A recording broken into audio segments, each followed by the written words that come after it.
Hello friends, my name is Siddharth Joshi, Assistant Professor LJ Institute of Physiotherapy, Ahmedabad. This is part 2 video syphilis.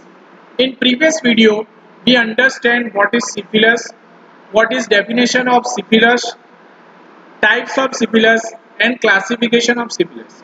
See, this topic is very important for physiotherapy point of view because it is frequently asked in university examination.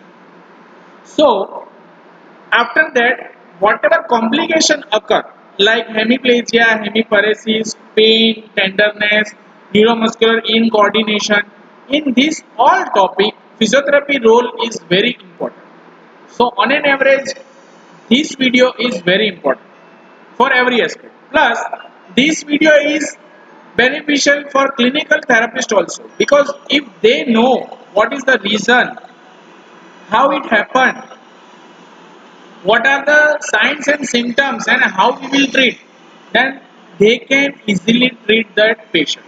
So let's start part 2 video syphilis without wasting a time. Neurosyphilis, so it's a type. It is divided into five groups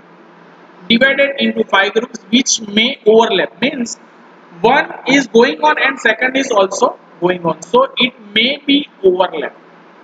That is asymptomatic neurosyphilis, syphilitic meningitis, meningovascular syphilis, general paresis, TAPS dorsalis. So in this general paresis and TAPS dorsalis, physiotherapy management will be very helpful.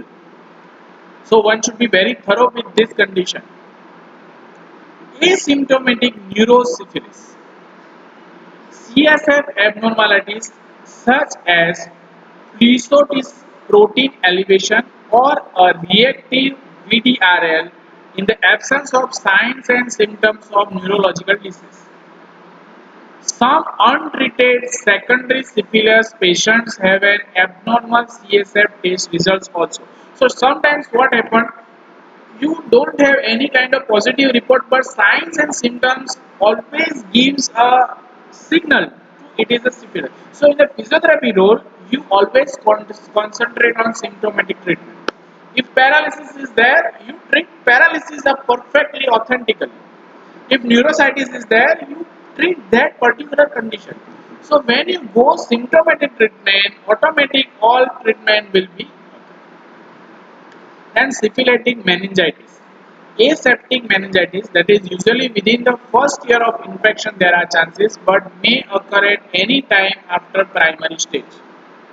CSF shows lymphocytic leukocytes, elevated protein and usually normal glucose concentrations. VDRL test is usually reactive. Often involves the base of the brain and may result in unilateral or bilateral cranial nerve paralysis. Without treatment, syphilitic meningitis usually resolves. Meningovascular syphilis usually occurs 5 to 10 years after the initial infection, more common in men. Consider when young patient with a history of syphilis has a CVA without other causes for CVA.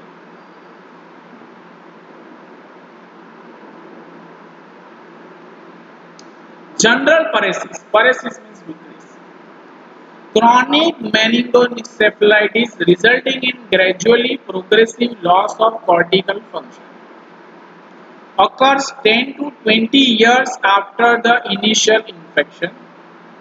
With effective penicillin therapy, this disease has become much less common.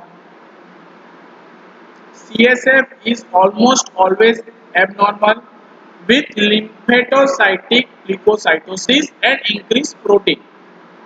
Serum and CSF VDRL is usually reactive.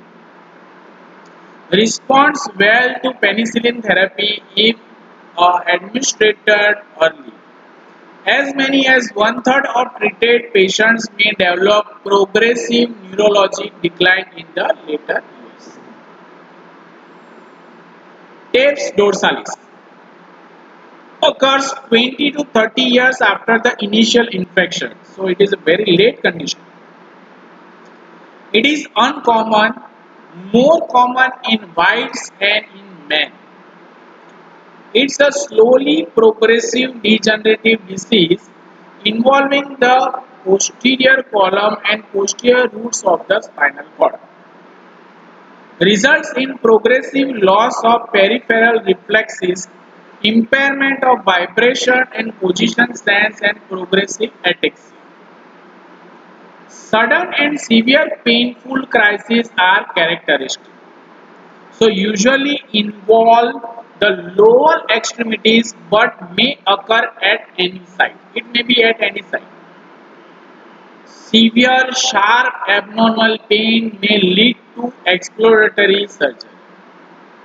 Attacks may be triggered by exposure to cold or hot stresses or may arise with no obvious precipitating causes. Bladder incontinence and impotence are common. Chronic destructive changes of the large joint of the affected limb may be seen in advanced cases also.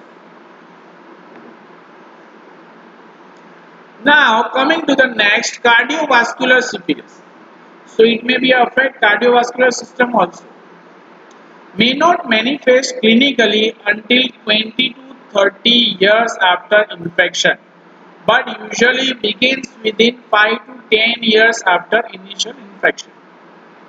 Primary aortic insufficiency and aortic aneurysm of the ascending aorta. Other large arteries may sometimes be involved and rarely the coronary prostatitis may be involved.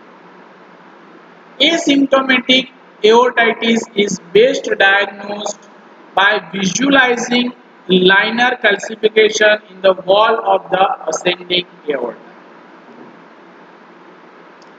Late benign syphilis.